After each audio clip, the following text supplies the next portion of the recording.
Hello guys, I'm going to show you my moving characters, or moving character, and I'll probably do a tutorial about it sometime, but here it is.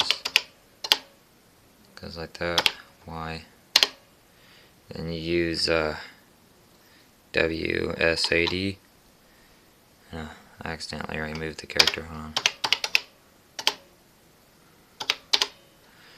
Here it is.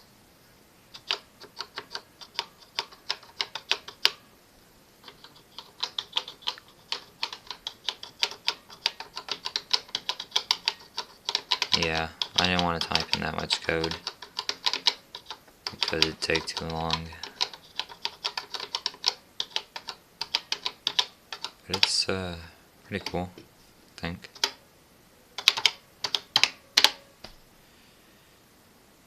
Yeah, so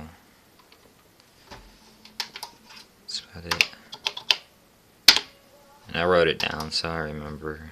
I don't have a floppy disk drive yet, or I do have a drive, but don't got a floppy disk. So, bye.